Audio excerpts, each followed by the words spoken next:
शुरुआत में मैं बोलना चाहता हूं कि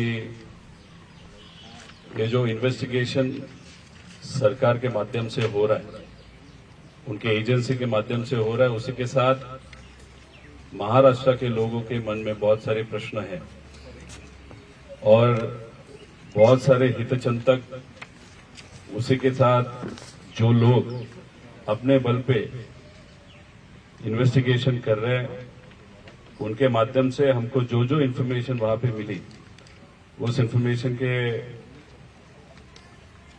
माध्यम से यहाँ पे हमने एक छोटी सी इन्वेस्टिगेशन कहो या प्रेजेंटेशन कहो, वो आपके सामने लाया। लेकिन जितना डीप हम इस विषय में जा रहे हैं, उसमें एक ही चीज समझ में आ रही है। वीएसआर नाम की ये जो कंपनी है, उसको बहुत बड़े लोगों का सपोर्ट है। इसमें से बहुत सारे लोग सत्ता में से है, कोई किसी राज्य में सत्ता में है, कोई देश में जो सत्ता में प्रमुख पार्टी है उसको सपोर्ट करने वाली पार्टी है। उसी के साथ बहुत बड़े बिजनेसमैन जो पॉलिटिकली लिंक्ड है, वो भी वीएसआर कंपनी में इन्वॉल्व है। कॉन्स्पिरेसी के बारे में अगर हम बात करें तो दो टाइप की कॉन्स्पिरेसी हो सकती है, एक तो पॉलिटिकल और कमर्शियल। अभी इसमें से कौन सी है वो हम ढूंढना चाहते हैं। इसमें दूसरी बात ऐसे है कि जो कंपनी रिस्पॉन्सिबल है, जैसे वीएसआर रिस्पॉन्सिबल है, उसको अगर कोई सपोर्ट कर रहा है, उसको अगर कोई बचा रहा है, वो भी एक कॉन्स्पिरेसी हो सकती है। इसलिए इतने पावरफुल लोग इस कंपनी के पीछे है, डीजीसीए के बहुत बड़े अधिकारी इसके पीछे है। तो मुझे लगता है अगर अजीत दादा को हमको न्याय देना है तो महाराष्ट्र के लोग, इस देश के लोग वहां पे प्रयत्न कर रहे हैं, वहां पे उनकी आवाज वो वहां पे बोल रहे हैं। लेकिन अगर इस इन्वेस्टिगेशन को न्याय देने की जरूरत है तो इंडिया के सबसे पावरफुल लोग, जैसे कि इस देश के प्रधानमंत्री साहब नरेंद्र मोदी जी और अमित शाह जी ही अजीत दादा को न्याय दे सकते हैं, क्योंकि जो बाकी जन इसमें इन्वॉल्व है वो भी पावरफुल है। लेकिन आज सबसे पावरफुल इस कंट्री में जो है वो दो लोग होने के कारण मैं उनको विनती करता हूं कि इस इन्वेस्टिगेशन में आप खुद वहां पे ध्यान दो। एक छोटा सा लेटर मोदी साहब के नाम से वहां पे मैं आज उनको देने वाला हूं, ईमेल के माध्यम से, क्योंकि वहां पे मुझे परमिशन मिलेगी नहीं मिलेगी, अपॉइंटमेंट मिलेगी नहीं मिलेगी, वो विषय है। लेकिन आज की जो प्रेस कॉन्फ्रेंस है उसके माध्यम से हमारी एक बहुत बड़ी मांग है कि ये जो मंत्री है, एविएशन मिनिस्टर, उनका रेजिग्नेशन, ये डेफिनेटली हम उनकी मांग करते हैं कि उनका रेजिग्नेशन लिया जाए। मोदी साहब को भी, अमित शाह जी को भी वो मांग हम कर रहे हैं, और leader of opposition Rahul ji Gandhi, उनको भी हम विनती करते हैं कि ये विषय आप अपने हाथों में ले, और ये जो एविएशन मिनिस्टर है, जो टीडीपी इस पार्टी के है, उनका रेजिग्नेशन लेना ही चाहिए। ये हमारी मांग है। वो क्यों लेना चाहिए उसके बारे में कुछ इन्फॉर्मेशन मैं आगे वाले प्रेजेंटेशन में आप सबको दूंगा। अब ये जो प्रेजेंटेशन है, इसमें मराठी में तो प्रेजेंटेशन हमने लिया है, लेकिन मराठी में प्रेजेंटेशन कुछ दिन पहले जो लिया था उसमें से बहुत सारी अलग इन्फॉर्मेशन इस प्रेजेंटेशन में आपके सामने, मतलब दिल्ली में, इंडिया के सामने हम वहां पे प्रस्तुत कर रहे हैं। आगे ये बेसिक इन्फॉर्मेशन है। इसमें अगर आप देखो तो ये 27 मैंने जो चीजें बताई थी, उस चीजों में से कुछ चीजें असलियत में आते हुए आप सबने देखा है, जिसमें 27 को क्या हुआ था, क्योंकि क्रिमिनल इन्वेस्टिगेशन करते वक्त आपको उसके पहले क्या हुआ था, बाद में क्या हुआ था, उस दिन क्या हुआ था, ये सब कुछ देखना पड़ता है। या कोई भी इन्वेस्टिगेशन करने के पीछे तो इसका बैकग्राउंड 27 को क्या हुआ, तो वो आप सबके सामने हमने बोल के दिखाया था। वो वहां पे असलियत में आते हुए देखा। फिर हमने ब्लैक बॉक्स के बारे में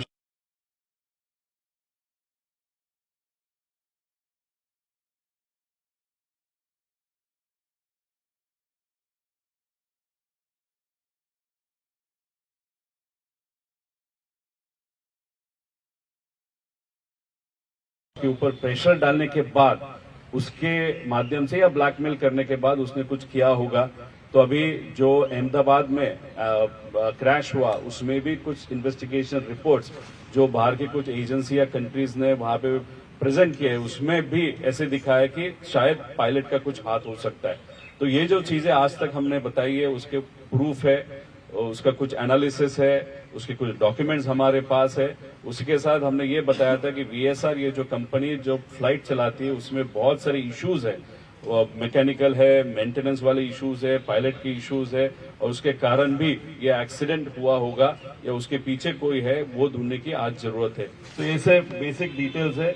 ये एक छोटा सा वीडियो है, मैं अभी आपको दिखा के टाइम नहीं लूंगा, जिसमें 2-3 ब्लास्ट मेन ब्लास्ट होने के बाद भी वहां पे ब्लास्ट हुए थे। उसमें हमको यही कहना है कि ये जो फ्लाइट जो क्रैश हुआ था, अजीत दादा जहां पे बैठे थे उनके पीछे टॉयलेट सेक्शन होता है, उसके पीछे एक एरिया होता है जहां पे बैग्स रखे जाते हैं। तो वहां पे एडिशनल पेट्रोल के कैंस वहां पे रखे गए थे, ऐसे हम सबका कहना है। और उसके कारण ही मेन जो आग लगी थी वो वहां पे होने के कारण ही आग लगी थी, ऐसे हम सबका कहना है।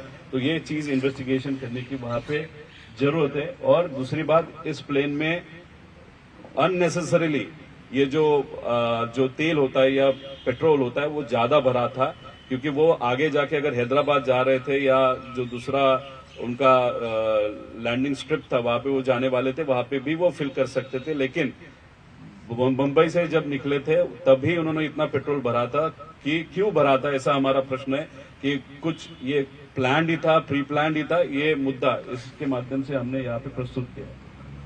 अभी ये एक विषय है जो इंटरनली हमने वहां पे निकाला, फ्यूल इम्बैलेंस सीएस मैसेज। ये आया था उस दिन फ्लाइट उड़ने के पहले, फिर भी पायलट ने इसको नजरअंदाज किया।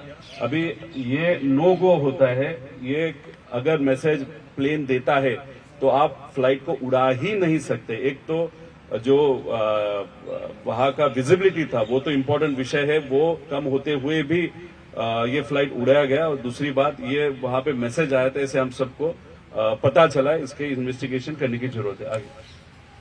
अभी देखो, हम हमारे लेवल पे इंफॉर्मेशन मांग रहे हैं, इंफॉर्मेशन निकालने की कोशिश कर रहे हैं। हमारे जो कार्यकर्ता है या दादा पे प्रेम करने वाले लोग हैं, उन्होंने भी जो सीसीटीवी कैमराज है उसके बारे में इंफॉर्मेशन मांगी थी।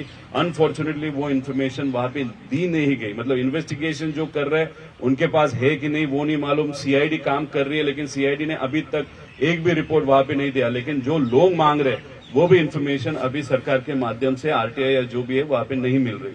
आगे अभी देखो, इंफॉर्मेशन हमारे लोगों को नहीं मिल रही या हमको नहीं मिल रही, लेकिन हमारे जो ट्रोलर्स है, जो बीजेपी ओरिएंटेड ट्रोलर्स है, जो बहुत अग्रेसिव बने हैं जब से हम वहां पे प्रेसिडेंशियल चालू किया है, उनको अगर आप देखो एयरपोर्ट अथॉरिटी के माध्यम से उनको इंफॉर्मेशन बहुत इजीली वहां पे मिल रही है। मैं कौन से फ्लाइट से गया था, मेरे साथ कौन सा सेलिब्रिटी था, उनके जो भी आधार कार्ड के डिटेल्स है मेरे भी दिए गए और उस सेलिब्रिटी के भी दिए गए थे। अगर आप देखो तो दिल्ली में मैं जब आया था, मैं खुद बोला था कि मैं भी वीएसआर से ट्रैवल किया था एक सेलिब्रिटी क्रिकेटर के साथ, और ये इन्फॉर्मेशन मैंने देने के बाद भी ये जो बीजेपी ट्रोलर्स है, ये इन्फॉर्मेशन उनको किसने दी? अगर आरटीआई के माध्यम से हमको इन्फॉर्मेशन नहीं मिल रही, अगर कोई अधिकारी हमको इन्फॉर्मेशन नहीं दे रहा, लेकिन एयरपोर्ट अथॉरिटी ये इन्फॉर्मेशन ऐसे वाले ट्रोलर्स को या वीएसआर ऐसे वाले ट्रोलर्स को क्यों इन्फॉर्मेशन दे रहे हैं, ऐसा हम सबका कहना है। इस ट्रोलर के पीछे कौन है, कैसा पैसा है, ये इसमें जाके मैं आप सबका टाइम नहीं लेने वाला। लेकिन ऐसे इस तरीके से जब बीजेपी के बड़े ट्रोलर्स अगर हमको ट्रोल कर रहे हैं, इस प्रेस कॉन्फ्रेंस को ट्रोल कर रहे हैं, तो मुझे लगता है कि फिर हमारा ध्यान या लोगों का ध्यान या लोगों में चर्चा, फिर बीजेपी इस तरीके से ये सैबोटेज, ये जो रिसर्च है सैबोटेज करने का क्यों कोशिश कर रहा है, उसको दूसरा एंगल है क्या, ऐसा ही प्रश्न लोगों के मन में वहां पे है। आगे अभी देखो, ये डीजीसीए का रिपोर्ट आया था, FDR has been successfully downloaded the severe sustain thermal damage. ये हो नहीं सकता, मैं आगे जाके आप सबको बताता हूं। अभी ये कंडक्ट स्पेशल ऑडिट ऐसे उन्होंने बताया, आगे देखो। तो अभी ये स्पेशल ऑडिट में ये जो कैप्टन अपूर्वा अग्रवाल और लोकेश रामपाल है, उनको तो लेयर जेट के बारे में कुछ भी नहीं मालूम। अगर ऊपर वाले अधिकारी देखोगे उनको भी वैसे नहीं मालूम। और हमारा पहला ऑब्जेक्शन है कि डीजीसीए से बहुत बड़े बड़े अधिकारी वीएसआर को मदद कर रहे हैं, उसके अलग अलग रीजंस है। तो अभी अगर डीजीसीए की ही लोग वहां पे इन्वॉल्व है तो चोर ही पुलिस की वहां पे इंक्वायरी कर रहा है, ऐसे हम सबको कहना पड़ रहा है। तो ये कंस्टिट्यूट क्या है, ये जो इंक्वायरी है, ये जो लोग हैं उनको लेयर जेट के बारे में कुछ भी नहीं मालूम, तो इनको क्यों चूज किया गया। अभी ये रिपोर्ट 15 तारीख को आने वाला था, रिपोर्ट अभी तक दिया नहीं गया। तो ये बॉडी क्या कर रही है, इन्वेस्टिगेशन क्यों कर रही है। और दूसरी बात, ये जो अपूर्व अग्रवाल है वो जेट एयरवेज है, पर्सनल विषय पे हम नहीं जाएंगे, लेकिन एक सिंह नाम की और एक यहाँ पे डीजीसीए में अधिकारी है, उसका और इसका बहुत अच्छा रिलेशनशिप है, क्योंकि वो भी एक्स जेट एयरवेज है, ये भी एक जेट एयरवेज है। तो हमारा कहना है कि ये जो श्वेता सिंह है, आगे जाके हम उनके बारे में बताएंगे, वो इस इंक्वायरी को मैनिपुलेट कर रहे हैं, because Shweta Singh is responsible for audit of aircraft. और ये जो वीएसआर के सब एयरक्राफ्ट है वो इलीगली मतलब फ्लाई वर्दी न होते हुए भी उसको सपोर्ट डीजीसीए ने जो दिया गया वो श्वेता सिंह के माध्यम से दिया, ऐसी चर्चा है। आगे ब्लैक बॉक्स के बारे में आप सबको तो मालूम है, इसका जो भी withstand temperature of 1100 degree Celsius है, उसका एक टिपिकल कंस्ट्रक्शन होता है, टाइटेनियम का यह बना होता है। टाइटेनियम अलॉय का अगर आप मेल्टिंग पॉइंट देखो तो 1600 डिग्री सेल्सियस के आसपास होता है। उसके अंदर जो दूसरा थर्मल इंसुलेशन होता है वो 1700 डिग्री का होता है। और उसके अंदर जो इनर हाउसिंग होता है, जो प्लेन की बॉडी होती है, उस मटेरियल में इनर हाउसिंग बना होता है, तो इसका मेल्टिंग पॉइंट है 660। तो 1 घंटा अगर वो आग वैसे ही रखेगी, वैसे ही टेम्परेचर रहेगा, तब ये जाके ब्लैक बॉक्स खराब हो सकता है। अभी ये टेल के आसपास रहता है, अगर आप यहाँ पे देखो तो ये एक्सीडेंट अफेक्टेड एयरक्राफ्ट है अजीत दादा का, वहां पे वो ब्लैक बॉक्स हो सकता है। और उसमें अगर आप देखो तो उसके आगे ये जो कॉपर केबल्स है, वायर्स है, वो वैसे भी इंटैक्ट है। और कॉपर का मेल्टिंग पॉइंट है 1085 डिग्री सेल्सियस। तो ये जो बताया जा रहा है कि सीवीआर खराब हो गया, ये अंदर से जला वगैरह, ये टोटली फेक चीज है, वहां पे मैनिपुलेशन हो रहा है, ऐसे हम सबका कहना है। आगे अभी देखो, ये जो मंत्री है पीछे, अगर ये मंत्री जो है उन्होंने 9 करोड़ की एक लैब वहां पे इनॉग्रेट की थी, अगर इतना पैसा आपने डाला है तो आप उसी के माध्यम से वहां पे क्यों प्रॉपरली इन्वेस्टिगेशन नहीं करते। लेकिन ये जो मंत्री, उनके ऊपर ही हमारा मेन ऑब्जेक्शन है, तो इसीलिए वो वहां पे रहना उचित नहीं रहेगा इन्वेस्टिगेशन के लिए, ऐसा हम सबका कहना। आगे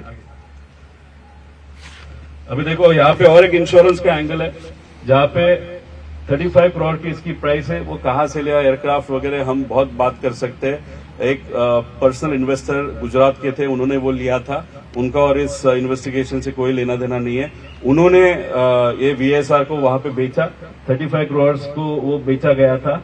और इंश्योरेंस आईसीआईसीआई लंबाडे जो 35 करोड़ का जो प्लेन है जब लिया था, लेकिन जिस तरीके से वीएसआर ने उसको इस्तेमाल किया, उसकी रियल वैल्यू अगर आज वो इंटैक्ट होता 15 करोड़ की है, और उसका इंश्योरेंस मशीन का मतलब प्लेन का 55 करोड़ का है। मतलब अभी उनको मशीन के लिए कितना रुपए मिलेगा, तो 55 करोड़ रुपीस वहां पे मिल सकता है। उसी के साथ लायबिलिटी इंश्योरेंस 210 करोड़ का है। मतलब उस पे जो बैंक ने लोन दिया है, या अगर वो किसी के ऊपर गिरती है, घर के ऊपर गिरती है, जो ट्रैवल करने वाले लोग हैं, 210 करोड़ का वहां पे लायबिलिटी इंश्योरेंस है। मतलब जो एंगल हम पायलट का भी ले रहे हैं कि पायलट के मन में क्या था, फाइनेंशियल स्ट्रेस था क्या, क्योंकि 4 से 5 साल उसको नौकरी नहीं थी।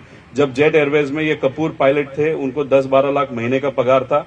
अभी उनको कहां पे भी नौकरी न मिलने के कारण उन्होंने वीएसआर को ज्वाइन किया, वहां पे उनको 3-3.5 लाख का या 4 लाख का पगार होगा, और पर फ्लाइट 20,000 रुपए वहां पे मिलते थे। तो डिप्रेशन में थे, फाइनेंशियली स्ट्रेस थे, ऐसे हम सबका कहना है। तो ये लायबिलिटी के बारे में उनको मालूम था कि वो भी देखने की जरूरत है। आगे अभी ये अकाउंटेबल मैनेजर ये खुद वीके सिंह है, तो अभी तक उसको क्यों नहीं पकड़ा, उसकी चर्चा क्यों नहीं गई, उसका इन्वेस्टिगेशन हुआ है क्या? क्योंकि accountable manager is responsible for the flight और for the operations of that particular company. Company के माध्यम से कोई भी गलत होता है तो पहला अकाउंटेबल मैनेजर को लिया जाता है। लेकिन ये वीके सिंह खुद होने के कारण, और वीके सिंह बहुत पहुंचा हुआ व्यक्ति होने के कारण, उसको वहां पे सेव किया जा रहा है, ऐसे हम सबको समझ में आता है। चीफ फ्लाइट सेफ्टी ऑफिसर एक अलग नाम का है, उसका नाम हमारे पास आया, लेकिन और डिटेल्स हमारे पास आएंगे। लेकिन ये जो बंदा है, जो हमको पता चला है, उस पे रेप चार्जेस भी है और वो अलग चीज है। लेकिन इन तीनों को वहां पे अभी तक इंक्वायरी में नहीं लिया, ऐसे हम सबको लगता है। थोड़े अभी देखो, कोई भी अगर आप जेसीबी चलाते हो या पोकलान चलाते हो या ट्रक चलाते हो तो आपको मोटरसाइकिल का लाइसेंस शायद नहीं मिलेगा, या मोटरसाइकिल चलाते हो तो आपको किसी और का लाइसेंस वहां पे नहीं मिलेगा। लेकिन यहाँ पे अगर आप फ्लाइट में देखो, लेगेसी का लाइसेंस चलाने का आपके पास है तो लेयर जेट नहीं चलाते सकते। लेयर जेट चलाने का लाइसेंस आपके पास है तो आप लेगेसी या जो भी है हॉकर वगैरह ऐसे जो एयरक्राफ्ट वो नहीं चला सकते। एक टाइप का प्लेन का लाइसेंस आपके पास है तो एक ही टाइप का आप चला सकते हो। लेकिन वीएसआर में ये जो कपूर नाम के जो एक्सीडेंट में इन्वॉल्व पायलट थे, वो अलग अलग एयरक्राफ्ट वहां पे चलाते थे, उसके बारे में भी प्रूफ है, इन्वेस्टिगेशन में आएगा। रोहित सिंह जो ओनर का बेटा है, वो भी इस तरीके से अलग अलग फ्लाइट अलग अलग दिन पे वहां पे उड़ाते थे, विच इज इलीगल।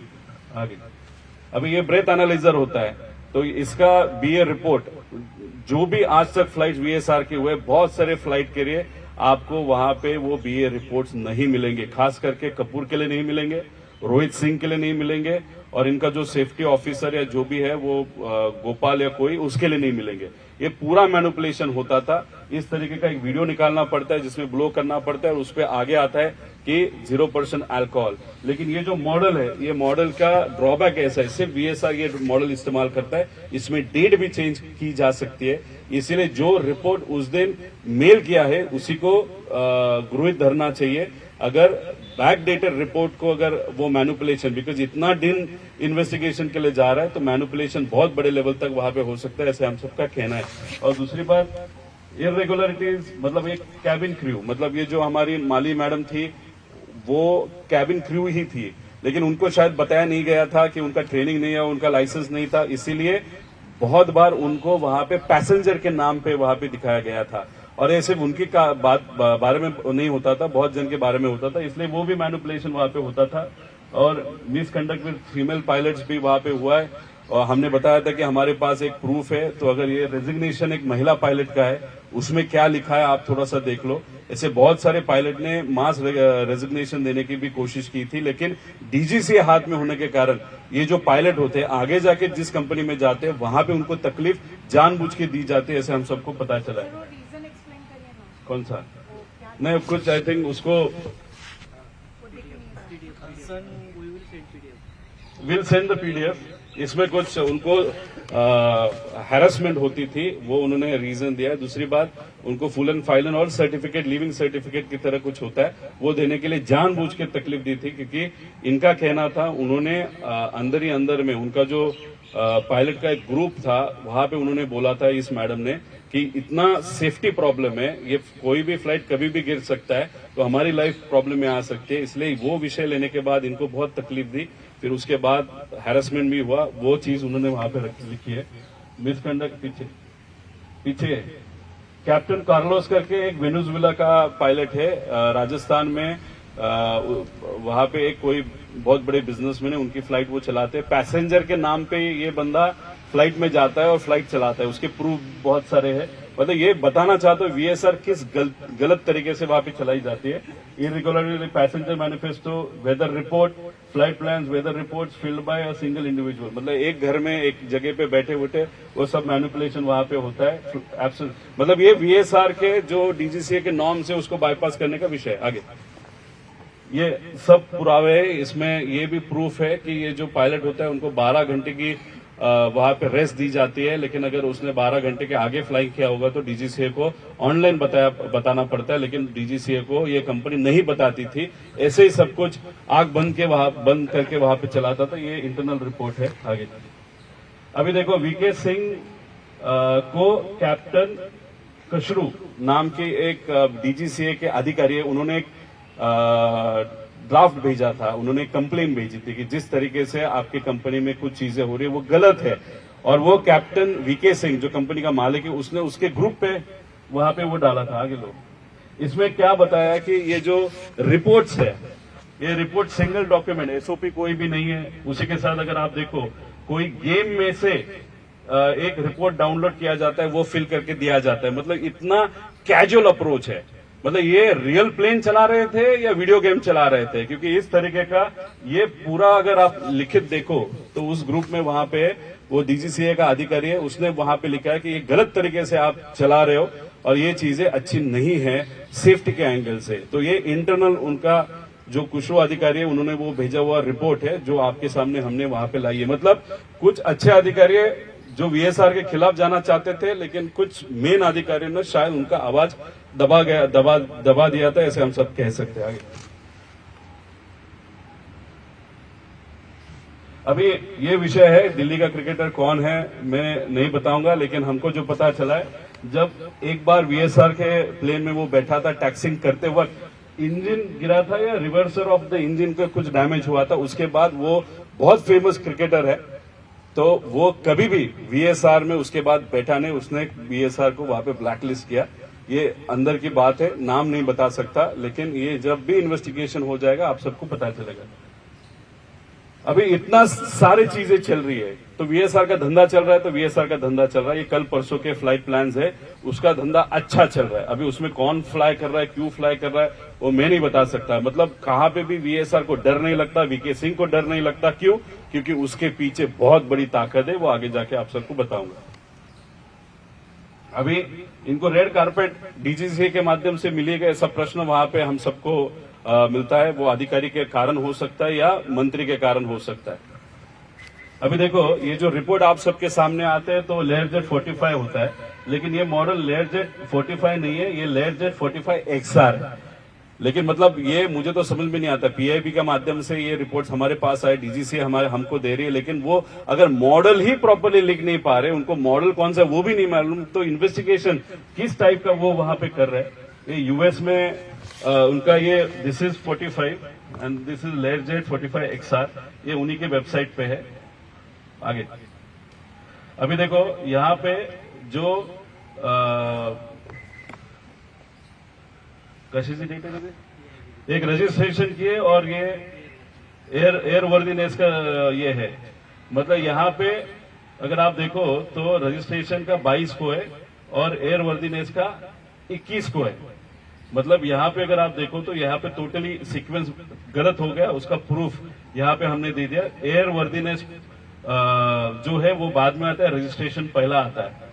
तो ये चीज बहुत इंपॉर्टेंट है।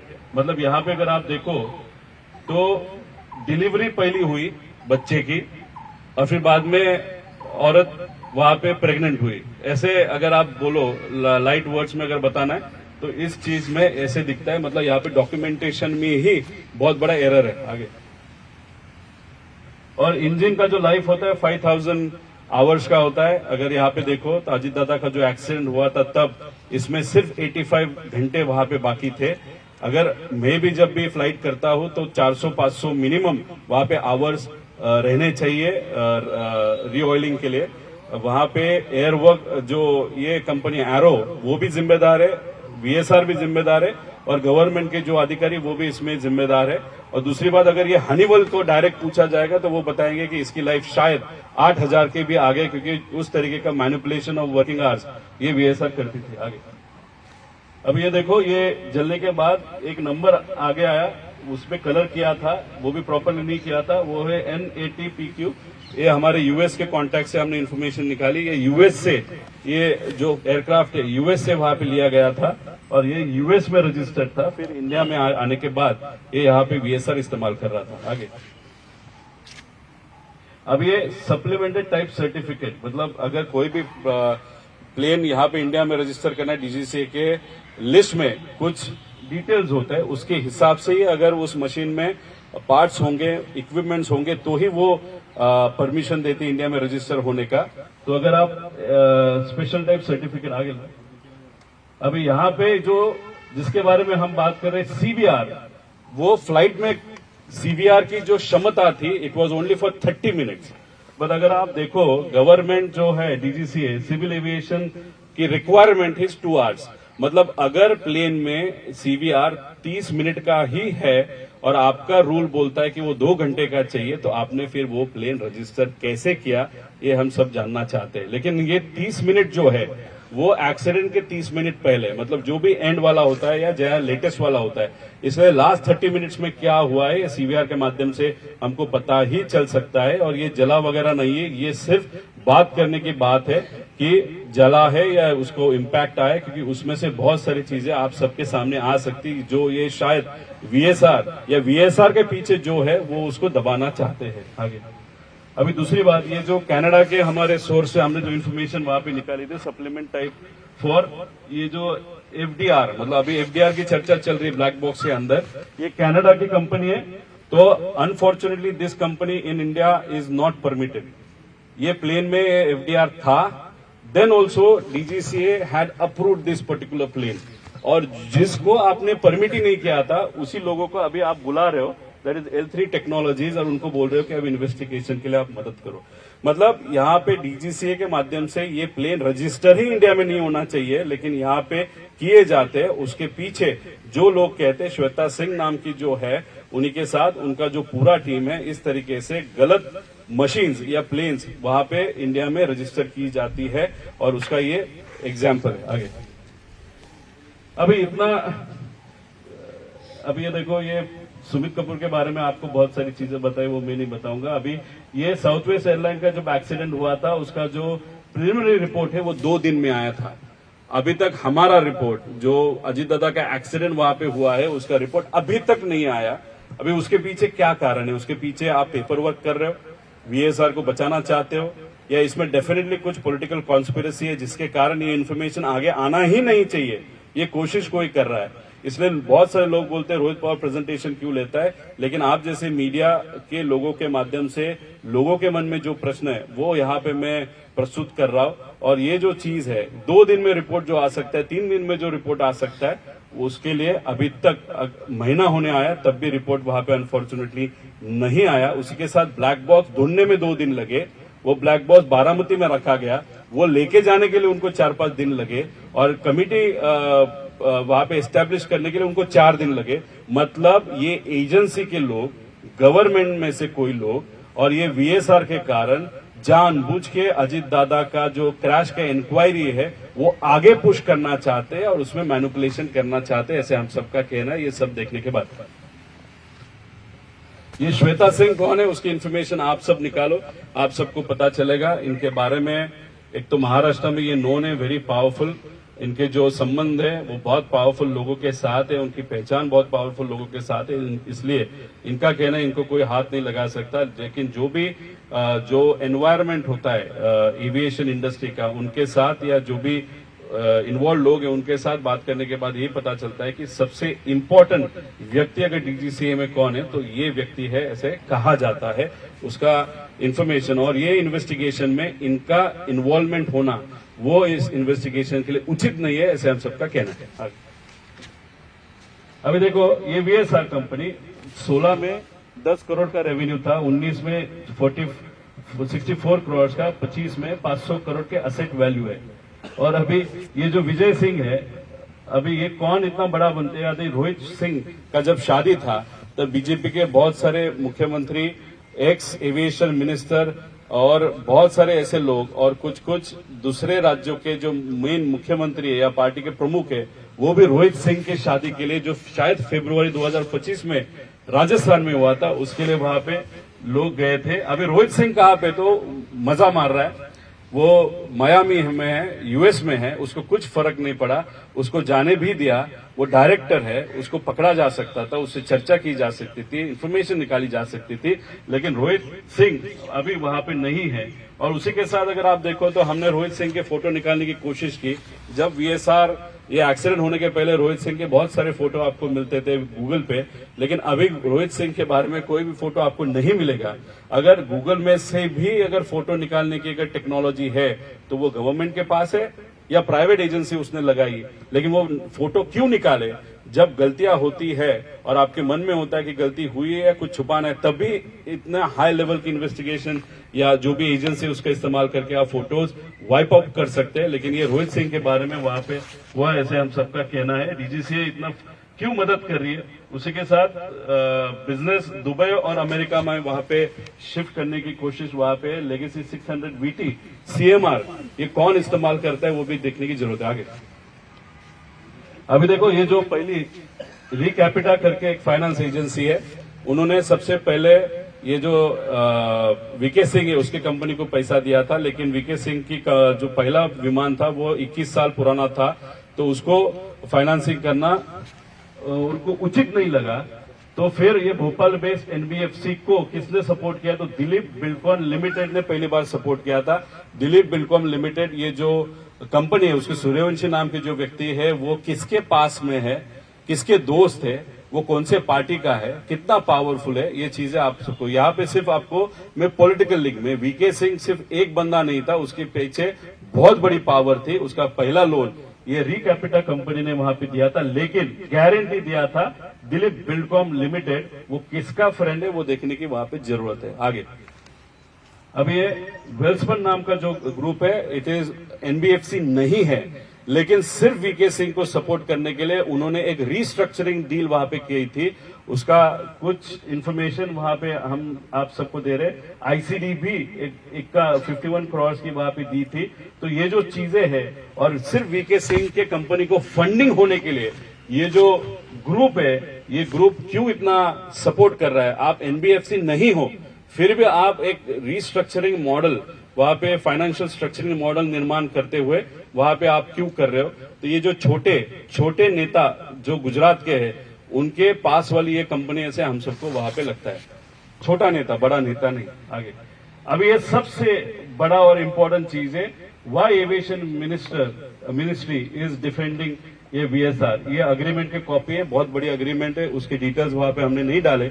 अभी इस अग्रीमेंट के अंदर हम जाने का जब प्रयास किया आगे, तो अभी इन्होंने स्टेटमेंट क्या दिया था 28 तारीख को, मतलब अजीत काका का जब एक्सीडेंट हुआ था उसी दिन मंत्री जो है हमारे देश के, उन्होंने एविएशन मिनिस्टर, उन्होंने क्या स्टेटमेंट दिया था कि no safety concern with Learjet aircraft VSR ventures. ये डायरेक्ट उनका स्टेटमेंट था।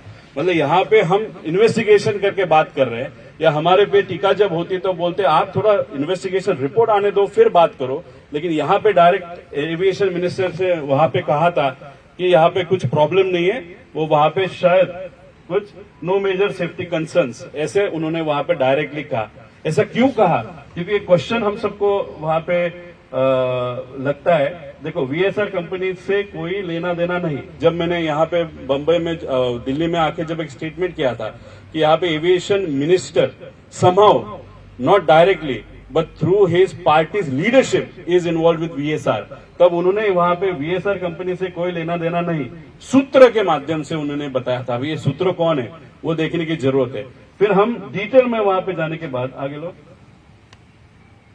आगे अभी देखो, दूसरी बात है लेगेसी 650 हैदराबाद, बहुत मॉडर्न एयरक्राफ्ट है, 160 करोड़ का है।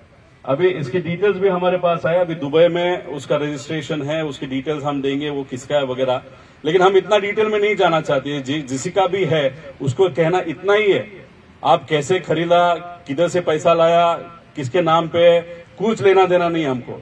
लेकिन अगर आप वीएसआर से रिलेटेड हो और इन्वेस्टिगेशन अगर ट्रांसपेरेंटली नहीं हो रहा क्योंकि आप वीएसआर के दोस्त हो या वो सिंह के दोस्त हो, ये चीज हमको मान्य नहीं है, हम एक्सेप्ट नहीं करते। हमारे फैमिली के एक रिलेटिव इस एक्सीडेंट में गए हैं, इस महाराष्ट्र का बहुत बड़ा नेता, इस देश का बड़ा नेता इस एक्सीडेंट में वहां पे गया है। सिर्फ वे आपके दोस्त है और फाइनेंशियली आप रिलेटेड हो, इसलिए अगर आप ये चीज दबा रहे हो तो ये हम एक्सेप्ट नहीं करेंगे। ये लेगेसी 600 VT VSV, ये अभी दूसरा महाराष्ट्र का विषय है। अभी ये लिया था जर्मनी से आया सिंगापुर से आया, दिल्ली आया था, दिल्ली में 12 दिन वहां पे रहा था। फिर ये 25 दिसंबर 2025 को मुंबई में लैंड हुआ था। उसी दिन या दूसरे दिन जिस व्यक्ति ने इसके सामने नारियल फोड़ा, उनको मुझे कहना है, और जिस व्यक्ति का उसको फोन आया था उनको मुझे कहना है कि अजीत दादा आपके दोस्त रहे हैं, आप उनके साथ काम करे हो, तो अगर इस इन्वेस्टिगेशन में वीएसआर की बाजू आप में से कोई भी वहां पे ले रहा है तो मुझे लगता है वो चीज अच्छी नहीं होगी। नॉट फॉर अजीत दादा, नॉट फॉर द इन्वेस्टिगेशन, और लोगों की जो इच्छा है उस इच्छे के लिए भी ये चीज अच्छी नहीं है। इसलिए फाइनेंशियल फ्रेंडशिप से लेकर ज्यादा मुझे लगता है कि आपकी जो पॉलिटिकल फ्रेंडशिप थी या व्यक्तिगत फ्रेंडशिप थी उसको ज्यादा इंपॉर्टेंस देने की जरूरत है। ये ज्यादा डिटेल में मैं वहां पे नहीं जाऊंगा, इसके सब डिटेल्स है, कल कहां से वो फ्लाई किया, परसों कहां से फ्लाई किया, लेकिन इस पे सिर्फ मेरा कहना है कि आप प्लीज वीएसआर की बाजू मत लो, दादा की बाजू, अजित काका की बाजू वहां पे लो। इतनी बिनती, आप बहुत पावरफुल हो वो हम जानते हैं, लेकिन फिर भी इस विषय में आप प्लीज सिर्फ दादा की बाजू लो, ऐसे हम सबका पर्सनल कहना है। आगे अभी देखो, ये जो वीएसआर को हम क्यों बोल रहे हैं कि ये जो मंत्री है aviation minister of this country, why he should resign, the reason he VSR इस कंपनी को, जिस कंपनी ने वहां पे फाइनेंस किया, that is heritage fine lease, इसके अगर डायरेक्टर आप देखो तो टीडीपी जो पार्टी है, टीडीपी पार्टी के जो नेता है, जो प्रमुख है, जो आंध्र के मुख्यमंत्री है, उनसे कोई रिलेटेड आपको दिख रहा है? तो डेफिनेटली उनसे रिलेटेड वहां पे है। तो अगर आपके एक कौन से तो भी कंपनी ने अगर वीएसआर को वहां पे फंडिंग किया है, ऑफिशियली ये सब पेपर पे उसका रिस्ट्रक्चरिंग वहां पे लोन का वहां पे किया गया है, तो कैसे हम समझे कि आप यहां पे ट्रांसपेरेंट इंक्वायरी इन्वेस्टिगेशन अजीत दादा के केस में वहां पे करोगे? आपको अगर पैसा इंपॉर्टेंट है तो आप ऐसे ही कुछ चीजें करोगे जिसके कारण वीएसआर को वहां पे मदद होगी, ऐसे हम सबका कहना है। क्योंकि जिस तरीके से इन्वेस्टिगेशन वहां पे चालू है, वहां पे डीजीसीए और वहां पे मंत्रालय के माध्यम से डेफिनेटली कुछ न कुछ तो प्रेशर है to save VSR and not to give justice to Ajit Pawar. इसीलिए हम सबका कहना है, इसके पहले भी हमने जब बोला था तब सोर्सेस के माध्यम से एविएशन मिनिस्टर ने बताया था हमारा कुछ लेना देना नहीं, आपको हम दिखा रहे हैं कि इनका लेना देना है। और उसी के साथ जो राजस्थान में जो रोहित सिंह का वहां पे शादी हुआ था, उसमें भी टीडीपी के वरिष्ठ नेता वहां पे शादी के लिए गए थे, ऐसे हम सबका कहना है। उसका प्रूफ भी है, वो आगे जाके हम कभी आपको देंगे। और ये तो डायरेक्ट कमर्शियल वहां पे प्रूफ है, आपकी नेता की फैमिली की कंपनी वीएसआर को अगर फंडिंग कर रही है तो आप डेफिनेटली ये जो इंक्वायरी है, इंक्वायरी में हस्तक्षेप वहां पे ला रहे हो। आप शायद कॉन्स्पिरेसी में नहीं रहोगे, लेकिन कॉन्स्पिरेसी में आप नहीं हो, लेकिन जिस कंपनी के माध्यम से, जिस कंपनी के कारण वो एक्सीडेंट हुआ, जिसका वो ओनरशिप का एयरक्राफ्ट था, वो एयरक्राफ्ट वाले कंपनी को, वो जो वीके सिंह है, उसको आप सेफ करने की कोशिश, बिकॉज आपका कुछ फ्रेंडशिप और कमर्शियल लिंकेजेस उस कंपनी के साथ है, ऐसा हमका कहना है। इसलिए नरेंद्र मोदी साहब को मैं विनती करता हूं कि ये जो एविएशन मिनिस्टर है इस कंट्री के, उनको उनके पद से वहां पे हटाया जाए, क्योंकि ये बहुत महाराष्ट्र के लिए इंपॉर्टेंट विषय है, अजित दादा का एक्सीडेंट। और जिस कंपनी के एयरक्राफ्ट में वो एक्सीडेंट हुआ, उस कंपनी का और टीडीपी का डायरेक्ट रिलेशन वहां पे है, ऐसे हम सबका कहना है। और सिर्फ एक प्लेन के माध्यम से नहीं, ऐसे दो प्लेन हैं, एक लेगेसी 650 और लेगेसी 600, जो डायरेक्टली इनडायरेक्टली ये जो टीडीपी के नेता है उनसे रिलेटेड है। इनडायरेक्टली मतलब एक बिजनेसमैन है जो उनके क्लोज है, उनका वो प्लेन है। और दूसरा जो है दुबई में, उसके बारे में और इन्फॉर्मेशन हम वहां पे फाइंड कर रहे हैं। इसलिए मुझे लगता है कि एक नैतिक जवाबदारी है इस मंत्री की, टीडीपी इस पक्ष की, कि ये जो पद है एविएशन मंत्रालय का, वो वहां पे छोड़ दिया जाएगा। और मोदी साहब को मुझे यह भी कहना है कि आपका और अजित दादा के रिलेशनशिप बहुत अच्छे थे, शाह साहब के और अजित दादा के रिलेशनशिप बहुत अच्छे थे। अभी सबसे पावरफुल लोगों की अभी जरूरत है इन इन्वेस्टिगेशन में, क्योंकि नीचे अगर आप देखो तो बहुत सारे मुख्यमंत्री से लेके बड़े बीजेपी के नेता और इंडस्ट्रियलिस्ट में इन्वॉल्व होने के कारण इन्वेस्टिगेशन राइट डायरेक्शन में नहीं जाएगा। और जो एनडीए है उसमें से बहुत इंपॉर्टेंट जो पक्ष है आंध्रा का, वो भी इनडायरेक्टली इस वीएसआर में इन्वॉल्व है। तो अगर इस इन्वेस्टिगेशन को कोई न्याय दे सकता है, और महाराष्ट्र की ये मांग है कि मोदी साहब और अमित शाह जी इसमें ध्यान देना चाहिए और इन्वेस्टिगेशन को खुद के हाथ में लेते हुए अजित दादा को, और उस एक्सीडेंट कैसे हुआ, क्या हुआ, इसकी जांच प्रॉपरली वहां पे होनी चाहिए, ऐसे हम सबकी मांग है। अभी ये सब विषय आप सबको बताए थे, और उसी के साथ हमारा कहना है कि ये जो इन्वेस्टिगेशन जो भी होगी, अभी महाराष्ट्र से मांगे सीबीआई, मतलब अजीत दादा का जो पक्ष है सीबीआई के माध्यम से वहां पे की जाएगी, सीआईडी चल रही है, लेकिन हम सबका कहना है उसके ऊपर एक कमेटी होने की जरूरत है जिसमें लीडर ऑफ अपोजिशन उस कमेटी में चाहिए, उसी के साथ सुप्रिया ताई हो, अजीत दादा के पक्ष के जो भी लोग हैं वो है, एक जज हो, एक अधिकारी हो, ऐसे सब मिला के बहुत अच्छी कमेटी एक वहां पे देखरेख करने के लिए वो कमेटी की फॉर्म करने की जरूरत है। उसके नीचे जो भी है सीआईडी हो या सीबीआई हो और कोई हो या इंटरनेशनल एजेंसी, उस पर कंट्रोल रखने की एजेंसी, और 2 महीने का वहां पे टाइम दिया जाना चाहिए कि ये फाइनल इन्वेस्टिगेशन रिपोर्ट वहां पे आने का, क्योंकि हमारा कहना है कि ये वीएसआर कंपनी को बहुत बड़ी ताकत होने के कारण बहुत सारे डॉक्यूमेंट का मैनिपुलेशन चालू है और आगे भी चालू रहेगा, और इस कंपनी को बचाने का प्रयास बड़े बड़े बिजनेसमैन और पॉलिटिकल लोग भी वहां पे करेंगे। इसलिए जस्टिस फॉर अजीत दादा, इसके ये माध्यम से यहाँ पे हम रिक्वेस्ट कर रहे हैं, एक तो रेजिग्नेशन एविएशन मिनिस्टर का, उसी के साथ इन्वेस्टिगेशन करते वक्त अच्छी तरीके से ट्रांसपेरेंट लेवल तक वो इन्वेस्टिगेशन वहां पे होना चाहिए। हमारे पास जो जो कागज वहां पे आए हैं, आज तक के सब कागज हमने सब मंत्रालय को वहां पे दिए हैं। अभी भी जो कागज हमारे पास आए वो भी हम वापस ईमेल के माध्यम से वहां पे वो प्रूफ उनको वहां पे देंगे। अभी देखो ये बहुत पर्सनली ये चीज वहां पे हम कर रहे हैं, सिर्फ अजीत दादा के प्यार के लिए, और हमारे राज्य का बहुत बड़ा नेता वहां पे गया है। लेकिन अगर आप देखो तो लोग अजीत दादा के पीछे खड़े हैं, अजीत दादा को न्याय मिले इसलिए वहां पे खड़े हैं, लेकिन लोगों को कहना इतना ही है कि ये जो पॉलिटिकल उनके फ्रेंड्स है उन्होंने उनको सपोर्ट करना बंद किया है क्या? उनके जो पॉलिटिकल फ्रेंड्स है वो उनको नेग्लेक्ट कर रहे हैं क्या? अगर बड़े लोग हैं, अगर उनके जो फ्रेंड्स हैं और जिनके साथ वो सत्ता में थे वही अगर दादा के इस इन्वेस्टिगेशन को नेग्लेक्ट कर रहे हैं या इंटरफियर कर रहे हैं, तो ये चीज लोगों को अच्छी नहीं लग रही।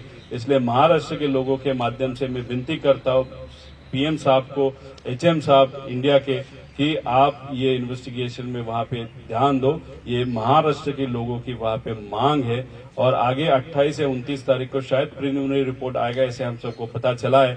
तो उसके बीच हमारे पास और बहुत सारे पेपर वहां पे आने वाले, वो प्रीलिमिनरी इन्वेस्टिगेशन रिपोर्ट कैसे है, क्या आता है, वो देखेंगे। उसके बाद और एक प्रेस कॉन्फ्रेंस के माध्यम से और बहुत सारी इन्फॉर्मेशन जो हमारे पास आई है वो आप सबके माध्यम से हम वहां पे लोगों तक लेके जाएंगे। धन्यवाद।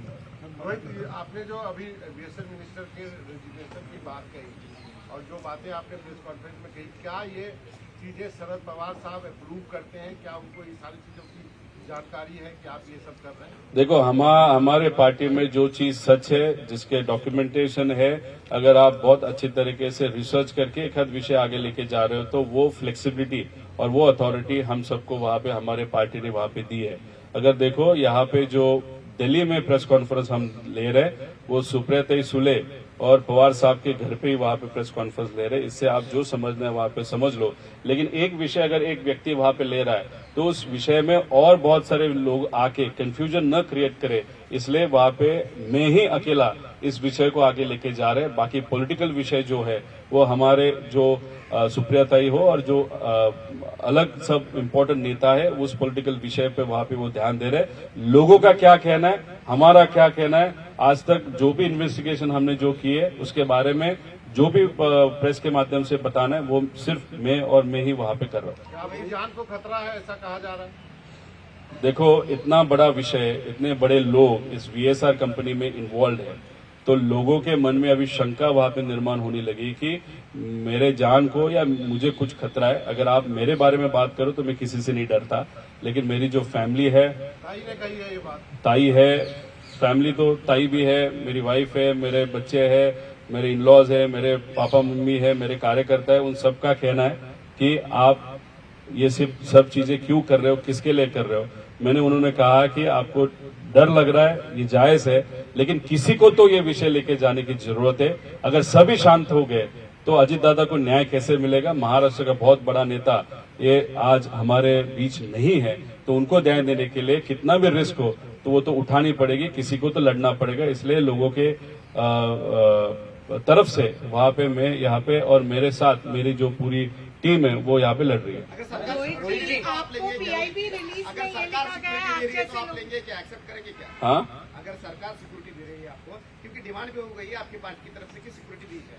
अगर देंगे तो सिक्योरिटी तो रहेगी। मेरी पर्सनल सिक्योरिटी है, मेरे कार्यकर्ता है वो मेरे साथ वहां पे रहते हैं। अगर सरकार ने दी तो देंगे, नहीं देंगे वो अलग चीज है। अगर देंगे तो वो अगर उनको मेरे साथ रहना है तो वो रह सकते हैं, उसमें कुछ ऑब्जेक्शन नहीं है। रोहित जी, जो आपने PIB जिसके रिलीज के ऊपर द्वारा ये एलिगेशन बताया किए गया हैं है वो तेलुगु देशम पार्टी सरकार को सपोर्ट करती है, उसी की वजह से सरकार टिकी हुई है। आपको क्या लगता है उनके ऊपर एक्शन हो जाएगी?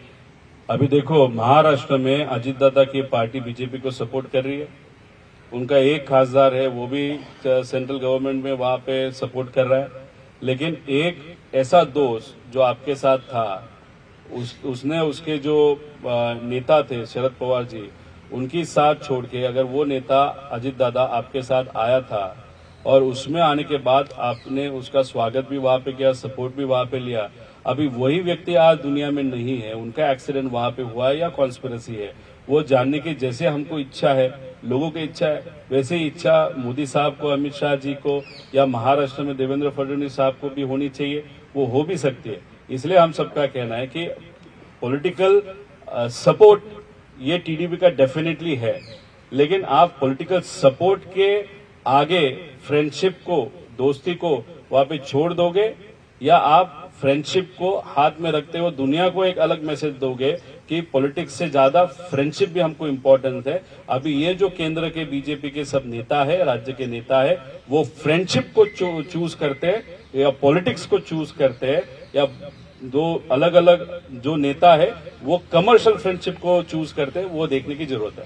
एविएशन मिनिस्ट्री की ओर से रोहित जी करने के लिए डिमांड कर रहे हैं। नहीं, ये मैं नहीं कह सकता, लेकिन मंत्री को तो निकाल दो, क्योंकि एक तो मंत्री वहां पे है और मंत्री का जो नेता है उसके ही डायरेक्ट वीएसआर के साथ अगर रिलेशनशिप है और उनके पास इन्वेस्टिगेशन रहेगा तो वो हमको न्याय नहीं होगा।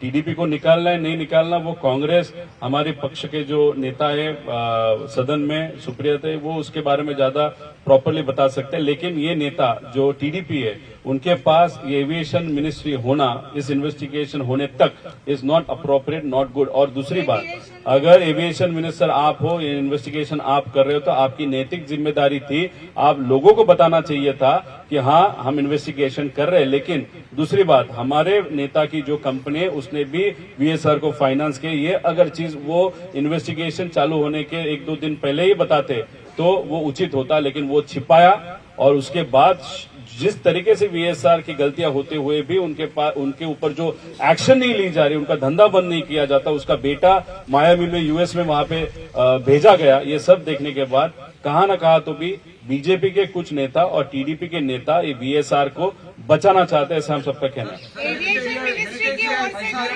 आई है, एविएशन मिनिस्ट्री की ओर से जो रिलीज आई है, वो कह रहे हैं कि आप इन्वेस्टिगेशन हैम्पर कर रहे हो, मिसलेड कर रहे हो। ऐसे एविएशन मिनिस्ट्री की ओर से ये रिलीज आई है, वो कहते हैं कि मिसलेड ना करें, 30 दिनों तक रुका जाए। मिनिस्टर एविएशन मिनिस्टर मिसलीड कर रहे हैं तो मैंने प्रूफ के साथ वहां पे बताया।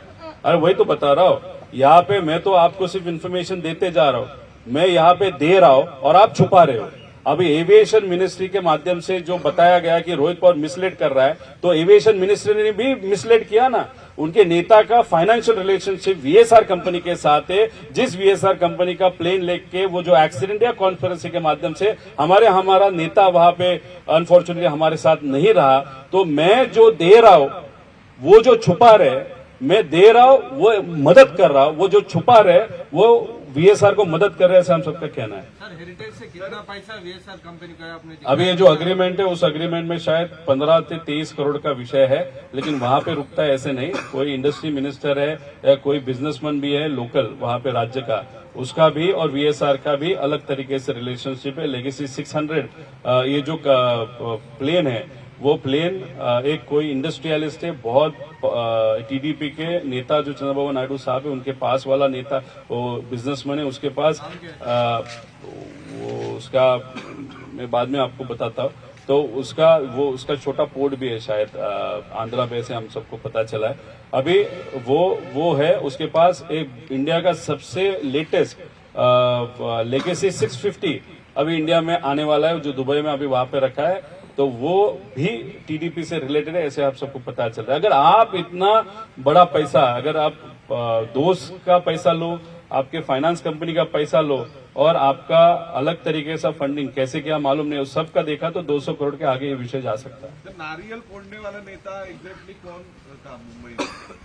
देखो, मैंने जो संदेश देना है वो दे दिया। मेरा कहना इतना ही है कि आप बहुत पावरफुल हो और आपका नेता भी बहुत पावरफुल है महाराष्ट्र में, और दादा के साथ आप सबने काम किया है कि इसलिए मैं सिर्फ उनको विनती करना चाहता हूँ, ये जो ट्रोलिंग चल रहा है वो इन्वेस्टिगेशन को या विषय को अलग लेवल तक वहां पे लेके जा रहे हैं। वो ट्रोलर को पैसा कौन देता है वो भी मुझे वहां पे मालूम है, इसलिए ये सब ट्रोलर्स को जो सपोर्ट किया जा रहा है कि ये जो प्रेस कॉन्फ्रेंस है उसको नेगेटिव करने के लिए, उससे थोड़ा शक फिर लोकल बीजेपी की तरफ भी हमारा जा सकता है। लेकिन हमारा कहना है कि ये जो आप जो भी रिलेशन है, कैसे भी फंडिंग किया होगा, कैसे भी प्लेन लाया होगा, उससे कुछ लेना देना हमको नहीं है, लेकिन सिर्फ आपका वीएसआर के साथ रिलेशनशिप है। इसलिए इन्वेस्टिगेशन में अगर आप इंटरफेरेंस कर रहे हो या करना चाहते हो या करोगे, वो चीज अच्छी नहीं रहेगी।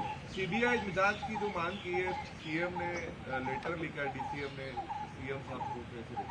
नहीं, देखो, अभी महाराष्ट्र से जो मतलब सीएम साहब को जहाँ पे लेटर लिखा था डीसीएम मैडम ने, वो ठीक है, अच्छी चीज है, लेकिन कुछ साल पहले शायद जब एकनाथ शिंदे साहब थे, वो जो परमिशन लगती थी महाराष्ट्र सरकार को सीबीआई को महाराष्ट्र में इंक्वायरी करने की, वो परमिशन की अभी जरूरत नहीं है। फिर भी उन्होंने लेटर अगर सीएम साहब को दिया होगा तो ठीक है, अच्छी चीज है, लेकिन थोड़ा सा लेट हो गया। फिर भी जितना आप सपोर्ट करोगे इन्वेस्टिगेशन को उतनी वो चीज अच्छी है, लेकिन जितना लेट करोगे उससे प्रॉब्लम भी होने वाला है because of paper manipulation and document manipulation. ये मेरा डर है। जय पवार ने भी एक पोस्ट लिखी थी, उसके बाद आपकी कुछ बात हो गई क्या? पार्थ पवार हो या जय पवार हो? नहीं, जय पवार के साथ बात हुई थी। उनका कहना है कि आपने जो प्रेजेंटेशन किया उसमें सब कुछ देखने के बाद जो हमारे मन में डाउट है वही आप वहां पे बोल रहे हो। उस तरीके की बात जब प्रेजेंटेशन महाराष्ट्र में मुंबई में हुआ था उसके शाम को जय के साथ वहां पे हुई थी, पार्थ के साथ भी हुई थी, ये भी विषय था, और दूसरा भी एक नॉन पॉलिटिकल विषय उनके साथ था। कहीं ना कहीं फिर ये स्टेट से सेंटर की ओर जिम्मेदारी जा रही है सीबीआई की मांग करने के बाद में। स्टेट एसआईडी और स्पेशल इन्वेस्टिगेशन टीम से सीबीआई की ओर जिम्मेदारी जा रही है सेंटर की तरफ। अब एक दूसरी बात जो यहाँ पे पता चला, जुबली हिल्स नाम का जो एरिया है जहाँ पे चंद्रबाबू नायडू साहब वहाँ पे रहते हैं, वहाँ पे हमको जो पता चला है कि वहाँ पे वीके सिंह जो है वीएसआर के मालिक, उन्होंने कोई प्लॉट खरीदा है। उसके बारे में थोड़ी इन्फॉर्मेशन और निकालनी पड़ेगी। इतना रिश्ता गहरा है तो ये रिश्ता क्या कहलाता है, असा प्रश्न आम्हाला त्या ठिकाणी आता पडायला लागलेला। ये प्रश्न हम सबको अभी वहाँ पे मन में आ रहा है। उसी के साथ अगर आप देखो तो और एक वहाँ पे एक कोई बैंक है जो हेरिटेज फाइनेंस करके उनकी जो एनबीएफसी है उसी के एरिया में वो बैंक है, और उस बैंक ने भी अब वीएसआर को वहाँ पे फंडिंग किया है। मतलब एरिया सेम है और वो बैंक ने भी अलग फंडिंग वहाँ पे किया, तो किसके कहने पे वो फंडिंग किया, ये भी प्रश्न वहाँ पे निर्माण होता है। सुनो, ये जो भी प्लेन इंडिया में लाना होता है, उस प्लेन के अंदर जो भी इक्विपमेंट इस्तेमाल किए होते हैं उसकी एक प्री अप्रूव्ड लिस्ट होती है। अभी प्री अप्रूव्ड लिस्ट में अगर आप देखो तो जो लेयर जेट नाम का प्लेन है जो डिबार हो गया, मतलब वो बनना भी बंद हो गया। उसका लेटेस्ट मॉडल था लेयर जेट 75, हम बात कर रहे हैं 45 की। लेयर जेट 75 भी आउट ऑफ प्रोडक्शन हो गया इन 2020।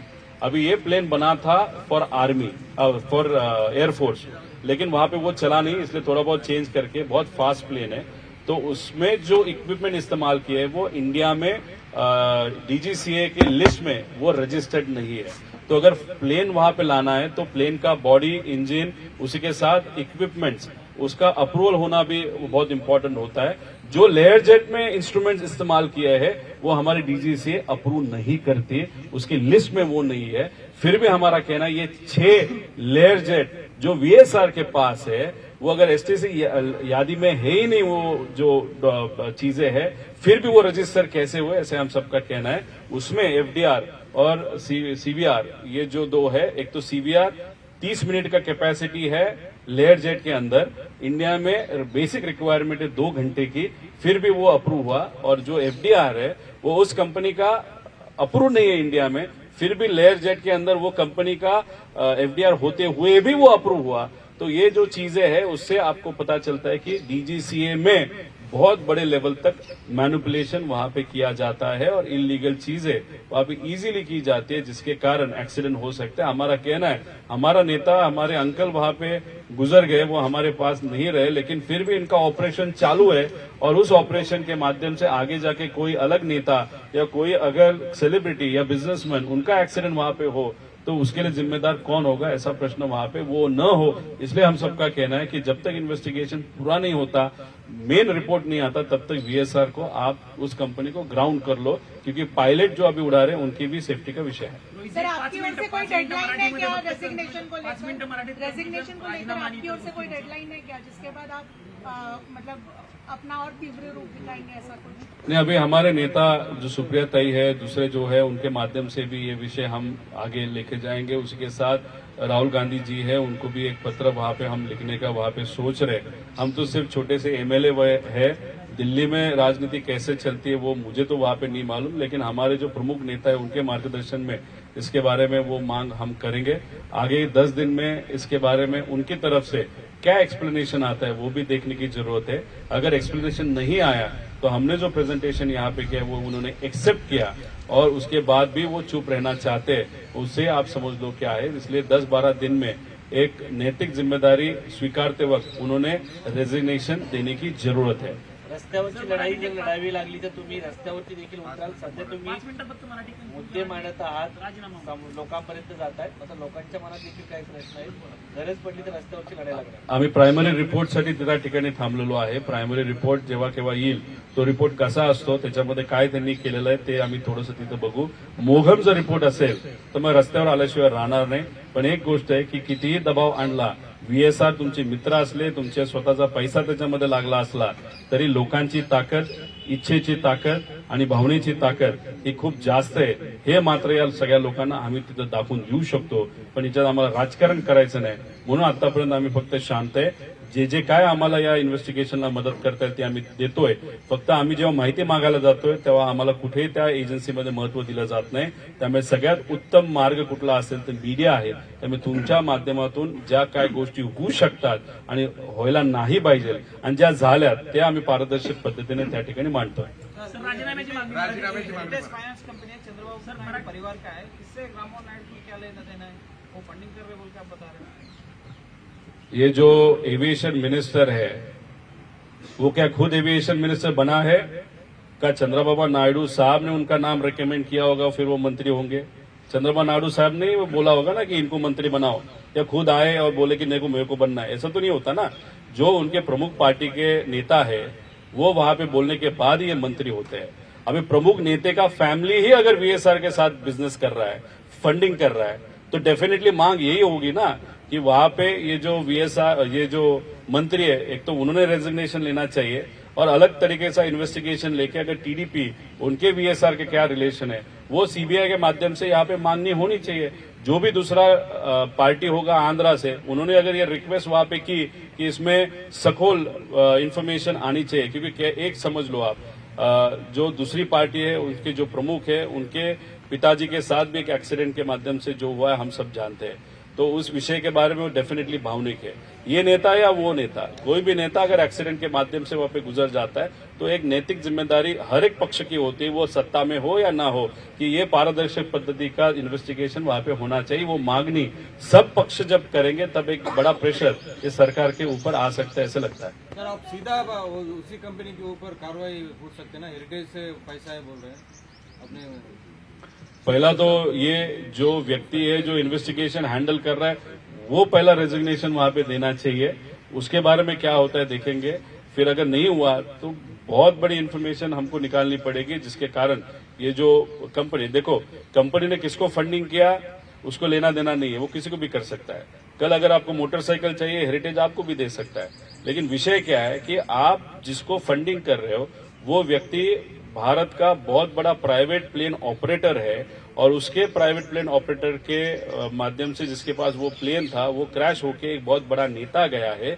अभी उस प्राइवेट ऑपरेटर पे जब इन्वेस्टिगेशन की बात आएगी, वो इन्वेस्टिगेशन जो हम क्लीनली और पारदर्शक पद्धति से वो चाहते हैं वो करने के हम जब सोचते हैं, तब जिन्होंने उनको फंडिंग किया वही उन्हीं का पार्टी का नेता अगर वहां पे बैठा होगा तो वो ट्रांसपेरेंटली वो इन्वेस्टिगेशन कैसे होगा, ऐसे हमारा सब है।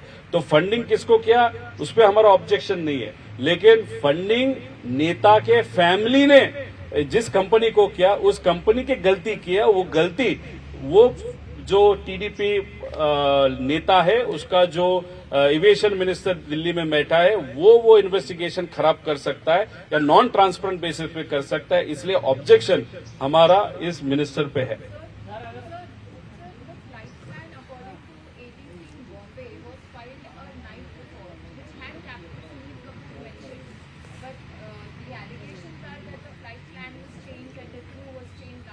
Rather, it was a little different. There were two other pilots whose name were given, and then it was changed, and then Mr. Kapoor and Ms. Pathak, they were allocated on this particular plane, but they were at the airport at 7 o'clock in the morning, and flight took off say at 8:30 or 8:15 or 8:10.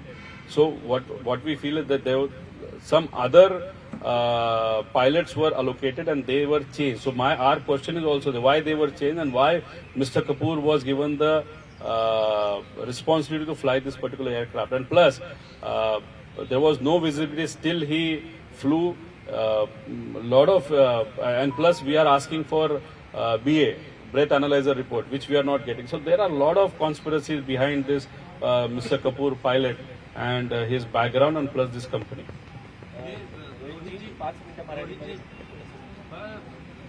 तो दादा तो कई बार aircraft से सफर करते होंगे BSR के, क्या पहले भी पायलट कपूर ने उनका विमान चलाया था, ऐसा कोई डिटेल आया है आप लोग के पास या नहीं? नहीं, चलाया होगा। बहुत बड़े बड़े नेताओं का प्लेन उन्होंने चलाया है बीएसआर के माध्यम से, ये हमको पता चला है।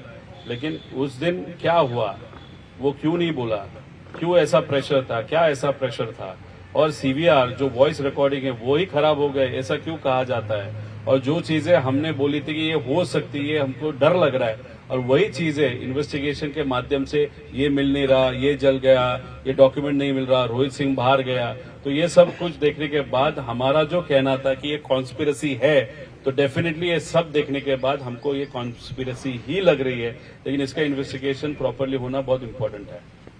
सर, इसको कमर्शियल लिंक्स की वजह से ये पूरा हुआ है, ये कमर्शियल का वैल्यू कितना हो सकता है? देखो, आपको बताया कि ये जो हेरिटेज फाइनेंस कंपनी है उन्होंने इस एक प्लेन को 15 या 20 करोड़ के आसपास उन्होंने फंडिंग वहां पे किया है। वापस रिस्ट्रक्चर ये अग्रीमेंट हुआ तो शायद 20 करोड़ के लिए वहां पे हुआ था। उसके साथ एक टीडीपी जो पार्टी है उसके पास वाला मतलब बहुत क्लोज एक बिजनेसमैन है, उसका भी जो प्लेन है लेगेसी 600 वो भी वीएसआर के साथ जुड़ा है, और एक नया लेगेसी 650 ने वो मुझे नहीं मालूम, वो टीडीपी का है, बीजेपी का नहीं है। और उसी के साथ अगर आप देखो तो 650 जो लेगेसी है वो भी बहुत एक्सपेंसिव प्लेन है, 150 करोड़ के आगे का प्लेन है, वो भी वीएसआर के पास वहां पे दिया गया है, ऐसे हम सबको कहते हैं। तो इसका टोटल वैल्यू अगर आप निकालो डायरेक्टली एंड इनडायरेक्टली 200 करोड़ के आगे जा सकता है। आता मराठी में मगाशी मी आपल्या सर्वांना इथं दाखवलं की भारताचे जे एव्हिएशन मिनिस्टर आहेत ते ज्या पक्षाचे आहेत टीडीपी, त्या पक्षाचे जे प्रमुख आहेत चंद्रबाबू नायडू, त्यांच्या घरातले जे फॅमिली मेंबर्स आहेत त्यांची एक फायनान्सची कंपनी आहे, त्या फायनान्सच्या कंपनीली या वीएसआर कंपनीला म्हणजे जी दादांचं विमान, अजितदादांचं काकांचं जे विमान होतं ते ज्या कंपनीली मॅनेज केलं होतं वीएसआर, त्या कंपनीमध्ये फंडिंग, फायनान्शियल फंडिंग हे चंद्रबाबू नायडू साहेबांच्या फॅमिलीच्या एका फायनान्सच्या बँकनी त्याने एनबीएफसीने त्या ठिकाणी केलं। आता मग तुमच्याच घरचे लोक जर वीएसआरला पैसे लावत असतील, रोहित सिंगच्या लग्नामध्ये जर तुम्ही तिथं जात असाल, रोहित सिंग म्हणजे हा वीएसआरचा डायरेक्टर आहे, मग अशा पद्धतीने तुमचे फायनान्शियल लिंक्स असतील, तसंच टीडीपीच्या जवळ असणारा एक बिझनेसमन त्याचं सुद्धा एक विमान VSR कडे असं आम्हाला कळतं. आणि भारतातलं सगळ्यात लेटेस्ट लेगेसी 650 हे सुद्धा दुबईला VSR कडे ठेवले, त्याची लिंक TDP कडे त्या ठिकाणी आहे. मग TDP आणि VSR चे एवढे घनिष्ठ आणि एवढे जवळचे व्यक्तिगत आणि कमर्शियल जर त्यांचं नातं या VSR कंपनी बरोबर असेल, तर मग आम्ही अपेक्षा कशी करायची की TDPचाच एक खासदार हा देशाचा आता तिथं एव्हिएशन मिनिस्टर आहे, विमान वाहतुकीचा मिनिस्टर आहे, मग त्याच्या माध्यमातून अजितदादांचा घात का अपघात याची इन्व्हेस्टिगेशन ही कशी पारदर्शक पद्धतीने होईल असा प्रश्न आम्हाला त्या ठिकाणी वाटतो. त्यामुळे हे जे TDPचे देशाचे एव्हिएशन मिनिस्टर आहेत त्यांनी तिथल्या तिथं राजीनामा आपला दिला पाहिजे. कारण का हे इन्व्हेस्टिगेशन सुरू होण्यापूर्वी जर त्यांनी सांगितलं असतं की TDP आमचा जो ग्रुप आहे, आमचे जे फॅमिली मेंबर आहेत त्यांच्याच एका कंपनीला VSR ला फंडिंग केलंय, तर आम्ही ते स्वीकारलं असतं. पण ती गोष्ट तुम्ही लपवली. मग VSR ज्याची तुमच्याबरोबर कमर्शियल म्हणजे आर्थिक आणि व्यावहारिक आणि काही व्यक्तिगत जर नातं असेल, तर आमचं मत आहे की तुम्ही हे इन्व्हेस्टिगेशन ज्या पद्धतीने व्हायला पाहिजे ते तर होतच नाही. DGCला सांगून ह्याच्यामध्ये तुम्ही खूप मोठे मॅनिप्युलेशन करू शकता, कागदपत्र हे हेरफार त्या ठिकाणी करू शकता आणि आमच्या अजितदादांना न्याय तिथं मिळू शकणार नाही.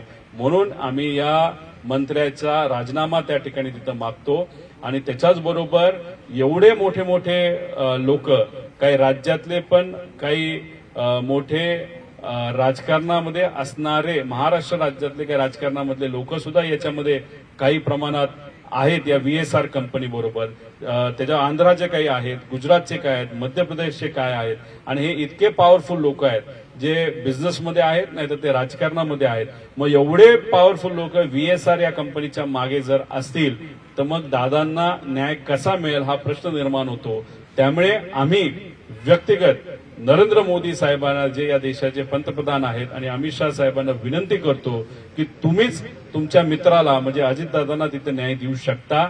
आणि हा न्याय देत असताना तुमचे मित्र पक्ष जे कुठले आहेत ते राजकारणाच्या हेतूतून त्यांचा पाठिंबा तुम्ही तिथं घेतला असला तरी अजितदादा हे तुमचे मित्र होते. त्यामुळे मित्राला आणि मैत्रीला तुम्ही महत्व देता का राजकारणाला, हे येत्या काळामध्ये आपल्या सर्वांना त्या ठिकाणी बघावं लागेल. पण एवढे मोठे लोक याच्यामध्ये सहभागी असल्यामुळे आणि VSRला पाठराखण करत असल्यामुळे जर न्याय मिळायचा असेल तर ताकदवान लोकच लागतील. आणि आज जर बघितलं तर सगळ्यात पॉवरफुल लोक हे नरेंद्र मोदी साहेब जे पंतप्रधान आणि HM म्हणजे शहा साहेब आहेत, हेच त्या ठिकाणी देऊ शकतात. आणि इन्व्हेस्टिगेशन करत असताना जी बॉडी आहे, जी मॉनिटरिंग बॉडी आम्ही म्हणत आहोत, विरोधी पक्ष नेता म्हणून राहुल गांधीजींना सुद्धा त्या बॉडीमध्ये घेतलं पाहिजे. सुप्रियाताई आणि अजितदादांच्या पक्षातले काही लोक, काही माजी जजेस, माजी अधिकारी, अशा लोकांची एक बॉडी तयार करून त्यांनी तिथं मॉनिटरिंग केलं पाहिजे अशी आमच्या सगळ्यांची मागणी आहे. आणि त्याच्याचबरोबर महाराष्ट्राचे मुख्यमंत्री साहेब यांना सुद्धा विनंती करतो आपण याच्यामध्ये त्या ठिकाणी लक्ष घालावं. सर्वच नेत्यांना तिथं विनंती करतो की लक्ष घालावं. आणि काही लोक आणि खास करून BJPचे लोक ते सुद्धा महाराष्ट्रातले हे जे काही ट्रोल आणि या लोकांना पैसे देऊन उगाच या विषयाला दुसरीकडे नेण्याचा प्रयत्न करतात, त्यांना सुद्धा तुम्ही सांगावं, त्यांचे कान त्या ठिकाणी धरावे. कारण तुम्ही जर BJPचे ट्रोल अशा पद्धतीने जर इथं या इन्व्हेस्टिगेशनला, या प्रेस कॉन्फरन्सला नाव खराब करत असतील तर लोकांच्या मनामध्ये एक शंका निर्माण झालेली आहे की असं का, आणि ह्यांना इन्व्हेस्टिगेशन नकोय का, दादांच्या बाबतीत काय झालं हे यांना समजून घ्यायचं नाहीये का, मग यांना भाजप का सपोर्ट करते, असे वेगळे प्रश्न हे लोकांच्या मनामध्ये त्या ठिकाणी निर्माण होत आहेत. जे लोक ट्रोल करत असं तुम्ही म्हणतात भाजपचे, त्या अनुषंगाने भाजपच्या काही नेत्यांशी तुमचं बोलणं झालं आहे का, किंवा त्या अनुषंगाने काही बोलणं? बघा, ते ट्रोल त्यांना फंडिंग हे BJP करते हे आम्हाला माहिती. BJPची बाजू ते सातत्याने त्या ठिकाणी मांडतं. काही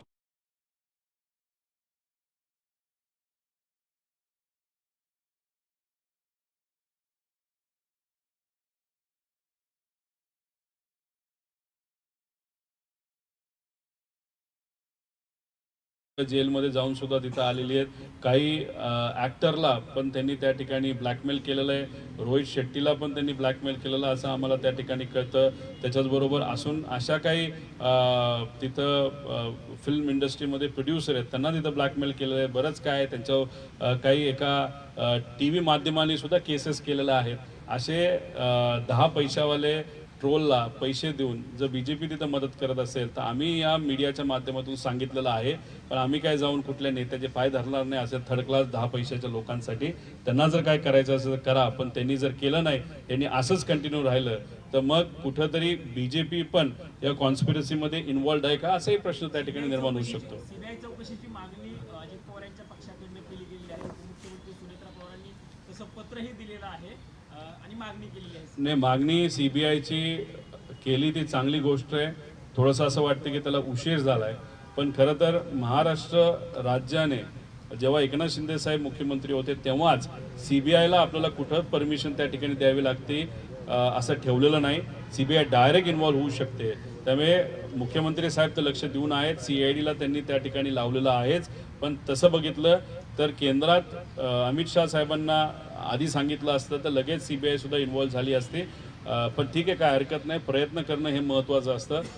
त्यांच्या पक्षाकडनं सुद्धा प्रयत्न होत आहेत, लोकांकडनं होतात, आमच्याकडनं होतात. सगळ्यांचीच मागणी आहे की अजितदादांच्या बाबतीत काय झालं हे पारदर्शक पद्धतीने लोकांसमोर आलं पाहिजे. जय पवारने पहिल्यांदाच जे आहे आपलं मन व्यक्त केलं आहे, त्यानंतर जय पवार बरोबर आणि पार्थ पवार बरोबर बोलणं झालं आहे. त्याच दिवशी जेव्हा प्रेस कॉन्फरन्स झालं 13 दिवस तर आम्ही सातत्याने बोलत होतो. 13 दिवस दुःखद घटना घडून 13 दिवस झाल्यानंतर पहिल्यांदाच मी 2 दिवसापूर्वी जयशी तिथं बोललो.